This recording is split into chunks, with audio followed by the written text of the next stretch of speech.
നമ്മോടൊപ്പം special guest ആയിട്ട് എത്തിയിട്ടുള്ളത് ഇംഗ്ലിഗേറ്റിന്റെ സിഇഒ ആൻഡ് ഫൗണ്ടർ ആയിട്ടുള്ള മിസ്റ്റർ ഗൂഗിൾ.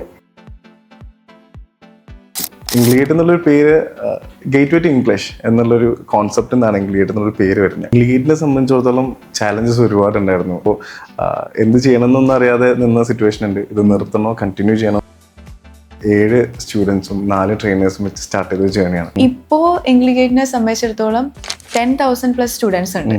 എങ്ങനെയാണ് ഇത്രയും വലിയൊരു ഗ്രോത്തിലേക്ക് എത്തിയത്? ഞാൻ ഒരു പച്ചക്കറി വെക്കുമായിരുന്നു കുറച്ചാള്. അപ്പൊ പച്ചക്കറി വെക്കുന്ന സമയത്ത് ബിസിനസ്സിനോടുള്ള ഒരു ഇഷ്ടം പിന്നീട് വീണ്ടും വന്നു തുടങ്ങിയത് അപ്പോഴായിരുന്നു. ഞാൻ മിഡിൽ ക്ലാസ് ഫാമിലിയിൽ ജനിച്ചു വളർന്നൊരു ബാക്ക് ബെഞ്ചറായിരുന്നു. ആളെന്നെ കൊണ്ട് ടെക്സ്റ്റ് ബുക്ക് വായിപ്പിച്ചു. എനിക്ക് കിട്ടിയില്ല, ഞാൻ കരഞ്ഞോടെ എന്നിട്ട്. സോ നമ്മളുടെ മക്കളുടെ ഫ്യൂച്ചർ നമ്മൾ സ്വപ്നം കാണുന്ന പോലെ തന്നെ ഞാൻ എൻ്റെ ബിസിനസ്സിന്റെ ഫ്യൂച്ചറും സ്വപ്നം കാണുന്നുണ്ട്. എനിക്ക് എൻ്റെ ഫസ്റ്റ് ചൈൽഡാണ് എൻ്റെ ബിസിനസ്. ഒരു സമയത്ത് ഇംഗ്ലിഗേറ്റ് എൻ്റെ മാത്രം സ്വപ്നമായിരുന്നു. ഇപ്പൊ ഒരുപാട് പേരെ സ്വപ്നം കാണാൻ പഠിപ്പിക്കുന്ന ഒരു സ്ഥാപനമാണ് ഇംഗ്ലിഗേറ്റ്.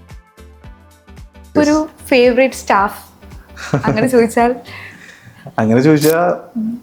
പിന്നെ എനിക്ക് അങ്ങോട്ട് കയറി ചെല്ലാൻ പറ്റില്ല. അങ്ങനെയുള്ള ജീവിതം കൊടുത്തിട്ടുള്ള ഇൻഷുറൻസും ഇംഗ്ലിഗേറ്റ് കാരണം ഉണ്ടായിട്ടുണ്ട്. ഇവിടെ പഠിക്കാൻ വന്ന 2 സ്റ്റുഡൻസ് തന്നെ. അവർക്ക് രണ്ടുപേർക്ക് അങ്ങോട്ടും ഇങ്ങോട്ടും അറിയില്ല. എയർപോർട്ടിൽ വെച്ചിട്ടാണോ ഫ്ലൈറ്റിൽ വെച്ചിട്ടാണോ എന്ന് എനിക്കറിയില്ല. അങ്ങനെയാണ് അവർ ആദ്യമായിട്ട് കാണുന്നത്. അപ്പോൾ അവർ ജസ്റ്റ് സംസാരിച്ചപ്പോൾ രണ്ടുപേരും ജർമ്മനിലോട്ടാണ്. പറഞ്ഞു വന്നപ്പോൾ രണ്ടുപേരും ഇംഗ്ലിഗേറ്റിലെ സ്റ്റുഡൻസ് ആയിരുന്നു. അവര് പിന്നെ റിലേഷൻഷിപ്പിലായി. ഇപ്പൊ കല്യാണം കഴിച്ചു.